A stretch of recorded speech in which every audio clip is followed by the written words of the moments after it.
Awake, not woke. I'm Keith Hansen. Great to have you along. And one of the things that I've spent a lot of time in my media talking about, and certainly advertisers and underwriters, have been HealthCare networks. A lot of people concerned about the costs, the rising costs of healthcare. And now there's a new parameter, and that's COVID and the vaccines. And what are we responsible for? And is my healthcare provider going to require that I have the jab in order to continue to receive coverage? That's a concern for a lot of people. I myself, I've stated for the record, and I'm very proud to say, I'm a pureblood. I have not received that jab, nor will I receive that jab. Period. End of story. There are alternatives if you have chosen not to receive that jab and you're getting feedback, negative feedback from your healthcare provider, from your insurance companies. I want to introduce you to Michael Sharman. He's the Chief Executive Officer. Chief Legal Officer, I apologize. Of Share HealthCare. Thank you so much for joining us. Well, thank you, Keith. Your organization is really coming into its own at this point, I think. I mean, this is a hot-button topic right now. Well, and it is because of exactly the reason you're mentioning. Our purpose, Share HealthCare, is to help an individual, a family, or a small business have a tool that gives them medical freedom, financial freedom, and religious freedom. And aren't we all just clamoring for freedom now? We see the need for it. We see over in Ukraine, single moms are saying, I will fight to the death. Mm-hmm. That's freedom. And here we've had our freedom muscles so flaccid because we've been going for comfort and convenience as opposed to conviction. So addressing your concern immediately about do we require vaccines, do we not? Share HealthCare is if your doctor thinks it's appropriate for you, recommends it. Put your mic up to your mouth a little bit. All right. There we go. So there we go. Start over. If your doctor thinks it's appropriate for you, and if you agree with that, have the vaccine. If you don't want that, you don't need to. That's an entirely neutral decision for Share HealthCare. Now, I don't know what the numbers are, truthfully, at this point, and as far as information sources, I really don't know who to trust when it comes to how many people have chosen to get the jab, how many people haven't. I still try to stop myself every time I default to using that word vaccine because it's really not a vaccine. Right. We can do a chorus of that. It's not a vaccine. We should write a song about that. Yes. It's experimental gene therapy. Yes. And there's a lot of people, myself included, who listen. I'm a logical guy. I like to take information. I like to run it through my own analytical framework and arrive at a conclusion that's right for me. You mean actually do a common sense scientific analysis of it? Yeah, exactly. Right. Yeah. I mean, and geez, I mean, evidently I'm the fringe, radical, right-wing, tinfoil helmet-wearing conspiracy theorist because I want to know more information about a chemical that the government wants me to put into my body, which could have potentially life-altering or, in some instances, life-ending consequences. That's important to me. I want to know. And we're seeing, this is, let's say, the tip of the spear of that danger of medical procedures being imposed upon us, and then if we don't want that medical procedure, we have governmental assertions coming up behind it to coerce us. As I mentioned a little bit earlier, we've let our freedom muscles go, just weak. We haven't needed to exercise them. We see the need now coming out of COVID. We see the need now to assert it at every single level. Share HealthCare is just one small way that each individual, each family, each business can do it. We have to be doing it in so many other ways. Here at CPAC, we're seeing, row after row, exhibitor after exhibitor, speaker after speaker telling us how we can help move forward the issue of freedom. Share HealthCare is just one of those.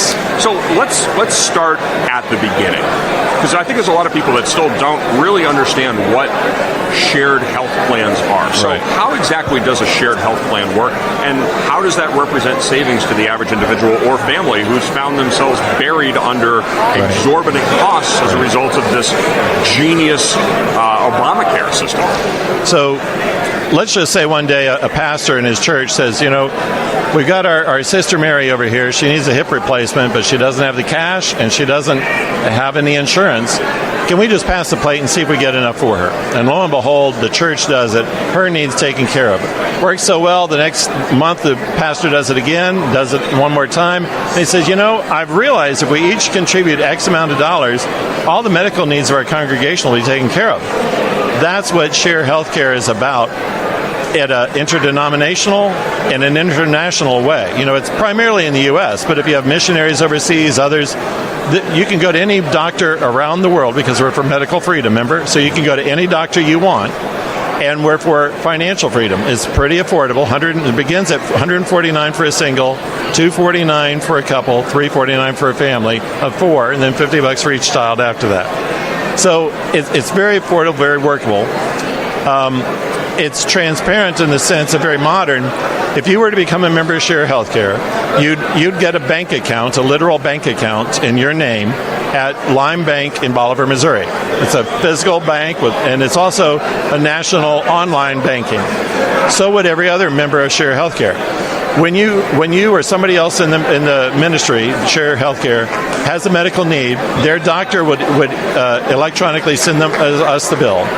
Our medical bill reducers would call them up and say, hey, if we can send you this money for your $100,000 bill in 24 hours or 48 hours, how much would you take for a reduction?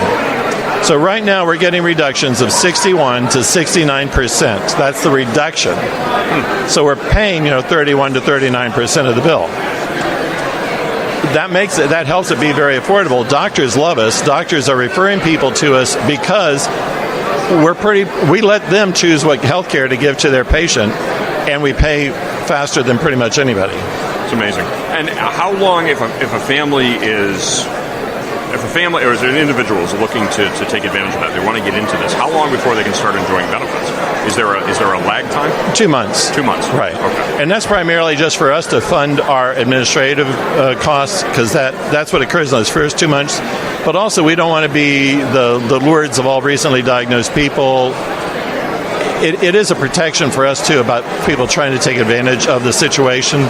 So if you have what would be an elective need within the first 2 months, that wouldn't be shareable. If you have an accident, that is, or some emergency need. But an elective one, that wouldn't be. So it's a 2-month lag. For pregnancies also, we don't have any, pretty much any healthcare sharing ministry, any other thing, you have a long wait before you can have a pregnancy shared. Ours is just 2 months. So what you're saying is if I wanted to get pregnant in 3 months, then I could, because it's 2022 and I can be anybody that I want to be, and men can have babies now, evidently, according to... No, I don't think that really is, no. So you might reject that claim? You might have a rent-a-baby about it. So, and what you're telling me for a family plan, $349. And again, folks, this is not an infomercial. This is not a paid spot. They have not paid us to be here.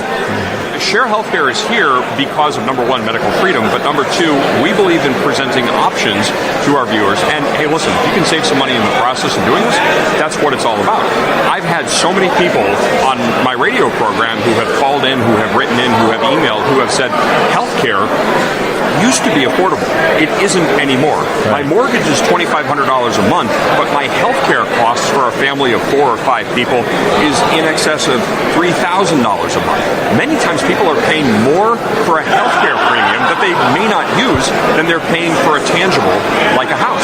So instead of $2,500, $3,000 a month, a family can have coverage and have peace of mind for $350 a month. That's right. The only change I'd make to that is it isn't coverage.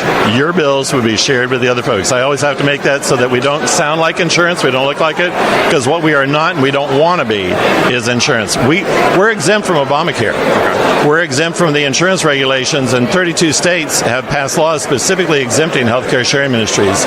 So I want to be very careful that people know this isn't insurance. This is a very well-organized, very systematic way of them carrying out their own personal beliefs. I guess when I say coverage, I understood it. Coverage in the sense that I know that I'm not going to be responsible for out-of-pocket costs, right. But I understand too that coverage has an industry Got to remember, I'm a lawyer, so I got to watch out for that stuff. Legalese. All right. Well, let's talk. Move on now. Here.